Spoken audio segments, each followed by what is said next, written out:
Bonjour à tous. Voilà, je reprends ma série de vidéos sur l'éclipse de l'Église et je commence par une petite prière au nom du Père et du Fils et du Saint-Esprit, ainsi soit-il. Ô Marie, conçue sans péché, priez pour nous qui avons recours à vous, ainsi soit-il. Au nom du Père et du Fils et du Saint-Esprit, ainsi soit-il.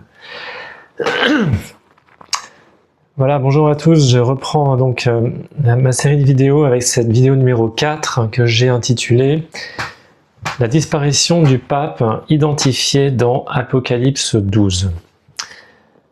Alors, dans mes deux précédentes vidéos que j'avais intitulées « L'éclipse de l'Église et l'éclipse de la foi », j'ai dressé un tableau assez général mais documenté sur le phénomène de l'éclipse de l'Église, dans ses causes et ses effets. C'est-à-dire l'apostasie de la vraie foi et l'apparition d'une fausse église qui professe une fausse foi qui ne procure pas la vie éternelle, c'est-à-dire la secte Vatican II, toujours en activité. Mais la question du timing est restée en suspens. Où en est-on de l'éclipse de l'Église? Quand a-t-elle commencé? Et quand finira-t-elle? Quel est le rapport avec les événements de la fin des temps? Bien, pour répondre à ces questions, je formule la proposition suivante. Le chapitre 21 de l'évangile de Saint Jean et le chapitre 12 du livre de l'Apocalypse parlent des mêmes événements, s'éclairent et se complètent l'un et l'autre et doivent donc se lire et se comprendre ensemble. Dans cette vidéo, je me propose donc de démontrer que la disparition du pape, représentée par Saint Pierre quittant la barque de l'Église dans l'évangile de Saint Jean, peut être également identifié dans le chapitre 12 du livre de l'Apocalypse. D'abord, un rappel du cadre. Jusqu'à présent, j'ai conduit mes exposés et mon raisonnement sur la base de deux prémices a priori incontestables, sauf pour les hérétiques. Le premier, c'est que la fonction première de l'Église est de donner la foi aux fidèles, puisque la foi procure la vie éternelle. La deuxième prémisse, c'est que le pape est le gardien du dogme de la foi, c'est-à-dire qu'il ne peut pas perdre la foi, il ne peut pas dévier dans la foi, il ne peut pas être hérétique. En plus de ces deux prémisses, j'ai utilisé ce que j'appelle deux faits prophétiques de source indiscutable.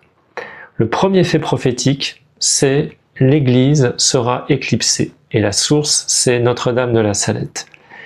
Je rappelle ce que ça veut dire, une fausse église apparaîtra et occultera progressivement la véritable église de Dieu en dénaturant la doctrine du salut, en falsifiant les sacrements, en fabriquant un faux clergé hérétique qui occupera la structure visible de l'église, c'est-à-dire le Vatican et les diocèses.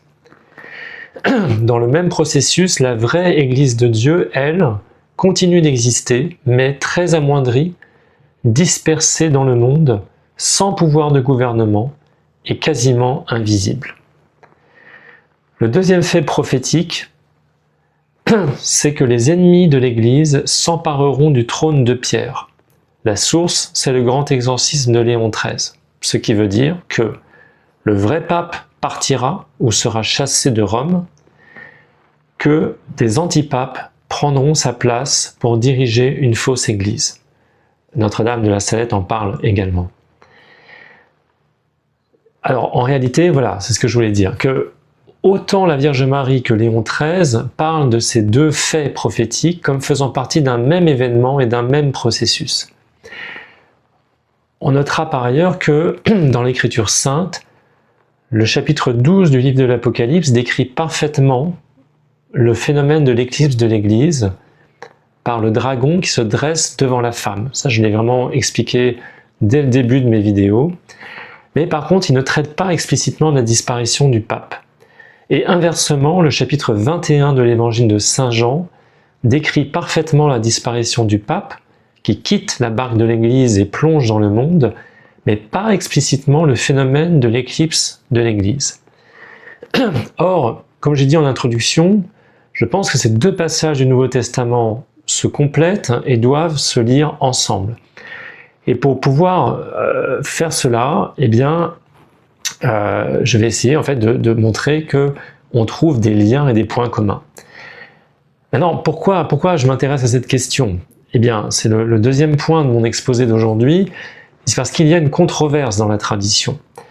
Pour la plupart des fidèles et des prêtres qui sont attachés à la tradition, le fait prophétique numéro 1, l'éclipse de l'Église, ne pose pas vraiment de questions. Il est avéré, il s'est réalisé, on le voit, il est visible, c'est la secte Vatican II. Mais le fait prophétique numéro 2, la disparition du pape, en revanche, ne fait pas consensus.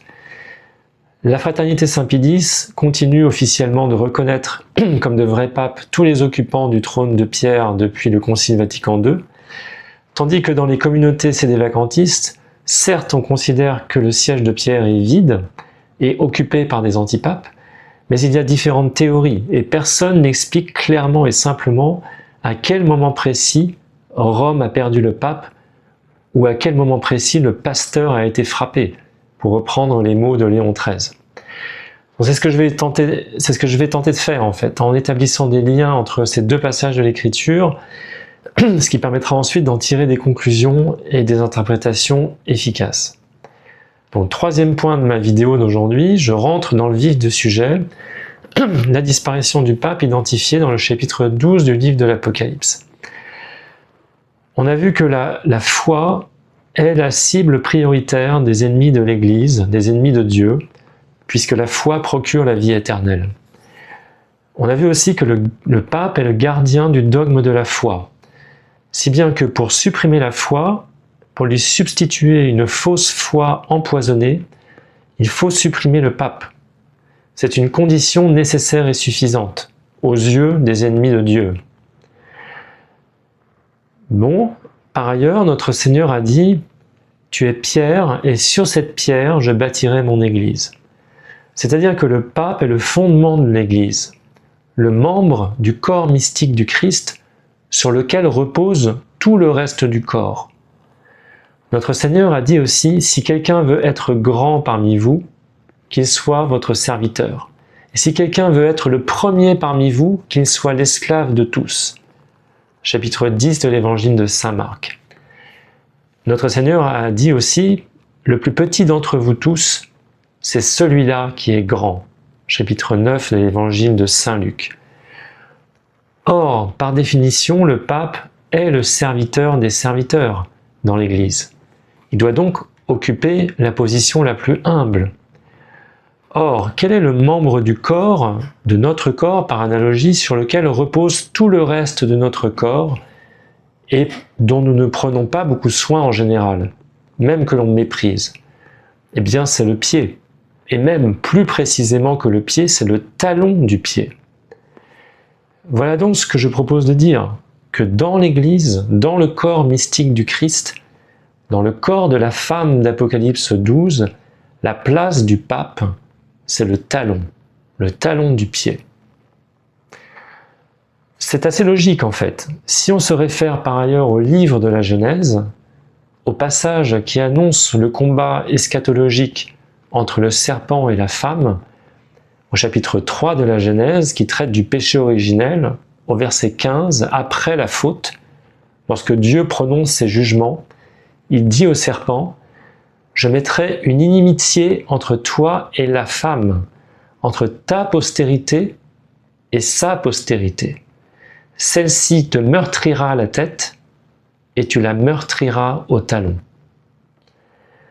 Il s'agit de la même femme que dans le livre de l'Apocalypse, c'est-à-dire l'Église, l'épouse immaculée de l'agneau, figurée par la Vierge Marie. Or, dans Apocalypse 12, on nous dit que le dragon se dresse devant la femme. Donc logiquement, c'est un mouvement du bas vers le haut. Ce sont donc les talons de la femme qui disparaissent en premier. Autrement dit, le pape est la première partie de l'Église qui disparaît pendant le phénomène de l'éclipse de l'Église, après que le tiers des étoiles du ciel ait été jeté sur la terre par la queue du dragon. Dans l'évangile de Saint Jean chapitre 21, cela correspond au moment où Saint Pierre remet son habit et quitte la barque en plongeant dans la mer. Donc si je fais une petite synthèse de ce que je viens de dire, on peut établir deux liens très clairs entre ces deux passages du Nouveau Testament.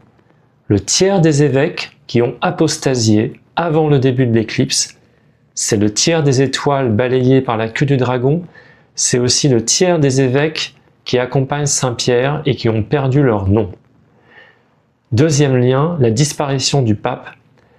C'est Saint Pierre qui quitte la barque et qui plonge dans la mer qui est le monde. C'est le dragon qui se dresse devant la femme au niveau de son talon.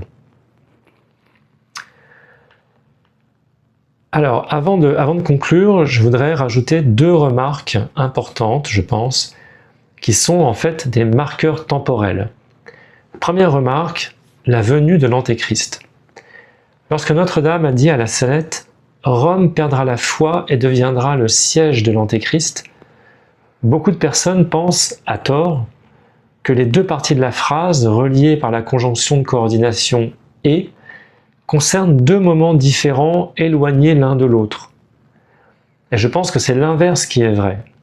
Rome perdra la foi, c'est-à-dire Rome perdra le pape, et immédiatement après apparaîtra l'Antéchrist, ou plutôt, puisque la Vierge Marie n'a pas dit l'Antéchrist, mais le siège de l'Antéchrist, apparaîtra le vicaire de l'Antéchrist, c'est-à-dire un antipape, qui sera le fondement du corps mystique de l'Antéchrist, c'est-à-dire de la contre-église de la fin des temps, la secte Vatican II.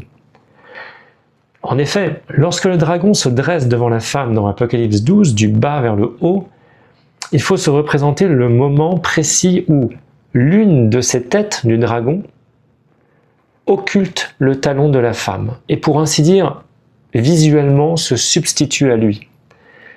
C'est-à-dire que, du point de vue de l'observateur sur la terre, c'est-à-dire le fidèle catholique, eh bien, il voit soudain que le talon de la femme, c'est-à-dire l'occupant du siège de Pierre au Vatican, ce talon a changé.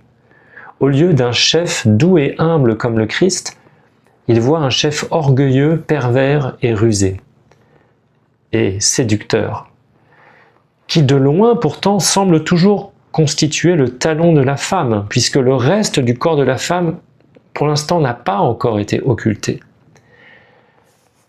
Et voilà toute la subtilité du processus de l'éclipse. C'est ce que dit en substance saint Paul dans la deuxième épître aux Thessaloniciens au chapitre 2, versets 3 à 7. Parlant du jour du Seigneur, du retour du Christ à la fin des temps, saint Paul dit, ouvrez les guillemets, que personne ne vous séduise d'aucune manière, car il faut que l'apostasie soit arrivée auparavant et qu'on ait vu paraître l'homme de péché, le fils de la perdition, l'adversaire qui s'élève au-dessus de tout ce qu'on appelle Dieu ou de ce qu'on adore, jusqu'à s'asseoir dans le temple de Dieu, se proclamant lui-même Dieu. Je saute une phrase, « Et maintenant, vous savez ce qui le retient, afin qu'il ne paraisse qu'en son temps. Car le mystère de l'iniquité agit déjà, il faut seulement que celui qui le retient encore ait disparu. » Eh bien, en repartant des paroles de Notre-Dame de la Salette, il ne peut plus y avoir de doute. Celui qui retient la venue de l'homme de péché, du fils de la perdition, c'est le pape. C'est le gardien du dogme de la foi. Or, je l'ai déjà mentionné rapidement dans ma précédente vidéo, qui est la figure la plus emblématique de la secte moderniste qui occulte l'Église catholique? Qui a mis en œuvre, et pour ainsi dire incarné, le programme hérétique et subversif de Vatican II? Qui a réuni les représentants de toutes les religions du monde et s'est élevé au-dessus de tout ce qui s'appelle Dieu ou de ce qu'on adore? Qui a professé l'hérésie suprême que tout homme est le Christ? Qui a séduit des foules et des nations entières pendant plus de 26 ans? Qui a été blessé d'une blessure mortelle et a survécu? Eh bien, il n'y a qu'une seule réponse à toutes ces questions, c'est Karol Wojtyła, alias Jean-Paul II, l'homme de péché, le fils de la perdition, le vicaire de l'Antéchrist. Ce raisonnement peut aussi nous donner une indication précieuse sur le moment et l'identité du vrai pape qui a quitté la barque de l'Église au début de l'éclipse. Et comme je ne veux pas provoquer de réaction épidermique trop rapidement, je n'en parlerai pas pour le moment. Je pense que la conclusion viendra naturellement au fur et à mesure. La deuxième remarque que je voudrais faire dans le cadre de cette vidéo, qui est aussi un marqueur temporel, eh bien, je l'appelle l'instabilité. En effet, si on est attentif, on se souvient que la femme d'Apocalypse 12, l'Église, a un croissant de lune sous ses pieds. La lune, avec ses différentes phases et apparences, est le symbole par excellence du changement et de l'instabilité. Or, au verset 1 du chapitre 12 du livre de l'Apocalypse, il est dit que la femme domine la lune, qu'elle garde sous ses pieds. Et cela veut signifier que l'Église est stable, est toujours stable, qu'elle demeure toujours indéfectible malgré les changements du temps qui passe. Mais lorsque le dragon se dresse devant la femme, il occulte le croissant de lune, avant même d'occulter le talon de la femme. Pendant cette phase, la femme peut sembler devenir instable. Il y a des changements et des bouleversements tout autour, comme si la barque de Saint-Pierre était prise dans une tempête. Cela ne veut pas dire que l'Église va sombrer dans le tumulte du changement, non. Cela veut dire simplement qu'il y aura de grands bouleversements autour de l'Église, dont l'environnement immédiat de l'Église. Au moment où le dragon se dresse, et juste avant qu'il occulte le talon, c'est-à-dire juste avant que le pape ne quitte la barque. Eh bien, à mon sens, ce phénomène correspond à la période historique du Concile Vatican II à proprement parler. À partir de l'élection douteuse et suspecte du pape Jean XXIII et de la promulgation des réformes subversives qui ont suivi directement après le Concile, notamment la promulgation du nouveau rite de consécration épiscopale en 1968, la promulgation de la nouvelle messe, le Novus Ordo Missae en 1969.